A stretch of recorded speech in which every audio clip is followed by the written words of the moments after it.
বিগত ফ্যাসিস্ট সরকার তারা এই সংখ্যালঘুটা শব্দটা আবিষ্কার করেছে। সংখ্যালঘু মানে মনের মধ্যে একটা ভয় ধরে দেওয়া যে আমরা সংখ্যায় কম। এই সংখ্যালঘু অপবাদ দিয়ে মানুষকে দাবিয়ে রাখার জন্য স্বৈরাচারী সরকারের একটা প্ল্যান ছিল। এই স্বৈরাচারী সরকার হিন্দু, বৌদ্ধ, খ্রিস্টান তাদেরকে সংখ্যালঘু বলছে।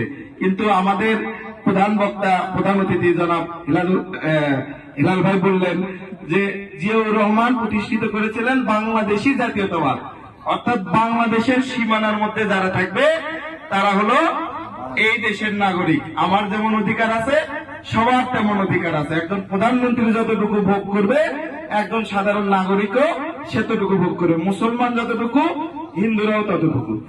আজকে আপনারা আরো তার চাইতে বেশি কিছু, আপনারা যদি সংখ্যালঘু ভাবেন, অনেকে মনে মনে ভাবে যে আমরা ভোট দিতে গিয়ে সুষ্ঠুভাবে ফিরে আসতে পারবো কিনা, আমাদেরকে ভোটের পরে অত্যাচার করা হবে কিনা, এরকম মনে মনে অনেক কিছু ভাব থাকে।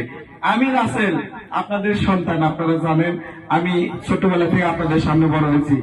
আপনাদের ওপর যদি একটা ফুলের টোকাও আসে বুক পেতে দেবো ইনশাল্লাহ।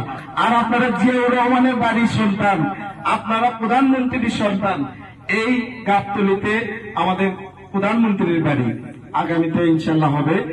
তো আপনারা, আপনাদের সুপ্রিম পাওয়ার থাকবে, আপনাদেরকে কেউ কিছু বললে আপনারা তার দাঁত ভাঙা জবাব দেবেন ইনশাল্লাহ। এবং আগামী 12 তারিখে ধানের শীষে সবাই ভোট দেবেন, নিজেরা ভোট দেবেন, অন্যকে ভোট দেওয়ার জন্য জানাবেন। আমরা আপনাদেরকে সঙ্গে নিয়ে ভোট করব ইনশাল্লাহ। আপনারা সবাই আমার সাথে থাকবেন ইনশাল্লাহ। ধন্যবাদ।